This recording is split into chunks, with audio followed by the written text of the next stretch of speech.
সমগ্র ছাত্র সমাজকে আমি স্বাগত জানাচ্ছি আমার এই এমআর ফাউন্ডেশন শিক্ষামূলক প্রতিষ্ঠানে।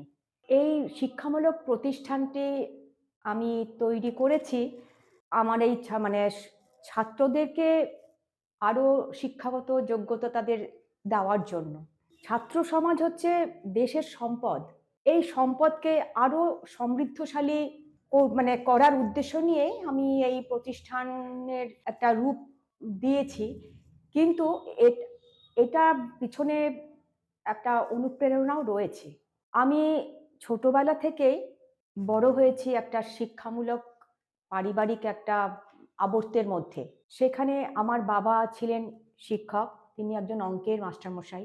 আমার মাও কিছুদিন তিনি একটা শিক্ষা প্রতিষ্ঠানের সঙ্গে যুক্ত ছিলেন। ফলে আমি আমার যতদিন বিয়ের আগ পর্যন্ত আমি পরিমণ্ডলের মধ্যে বড় হয়েছি এবং শিক্ষা যে কতটা প্রয়োজন এবং ছাত্র সমাজকে দেশের জন্য এগিয়ে নিয়ে যাওয়ার জন্য সব রকমভাবে শুধু শিক্ষাগত পুঁথিগত নয়, তার মধ্য দিয়ে দেশের সংস্কৃতি, দেশের সবকিছুর মধ্যেই শিক্ষার একটা সার্থকতা আছে। এই জিনিসটাকে আমি খুব ছোট থেকে আমার বাবার খুব শখ ছিল একটা প্রতিষ্ঠানের তৈরি করা, কিন্তু কোনোদিন সেটা রূপ দিতে তিনি পারেননি, সম্ভব হয়নি। আমার ভেতর একটা সুপ্ত ইচ্ছে ছিল। ঈশ্বর আমাকে হয়তো সেই সুযোগটা করে দিয়েছেন। আমার বিবাহের পর আমিও একটা শিক্ষামূলক মানে পরিবারের মধ্যে এসে পড়েছি। আমার শ্বশুরমশাই ছিলেন একজন, আমি যদিও তাকে দেখতে পাইনি, তিনিও একজন খুব বিখ্যাত শিক্ষক মহাশয় ছিলেন। আমার দাদা প্রতিম ভাসুর, তিনিও একজন খুব নামকরা একজন শিক্ষক, এবং আমার তার শ্বশুরমশাই তিনিও একজন খুব বড় একটা স্কুলের হেডমাস্টার মশাই ছিলেন। ফলে আমি বিয়ের পর থেকে এই শিক্ষার একটা প্রয়োজনীয়তাকে আমি খুব ভিতর উপলব্ধি করেছি।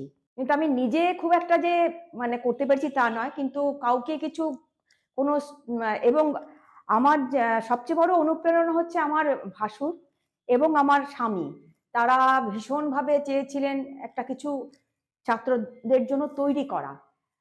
তা এতদিন পর সেটা উনি এখন দুজনেই এখন অবসর গ্রহণ করেছেন, এবং তারা চেয়েছেন সেই তাদের ওই অনুপ্রেরণাতে আমি অনেক আরো বেশি অনুপ্রাণিত হয়ে আমি এই শিক্ষা প্রতিষ্ঠানটির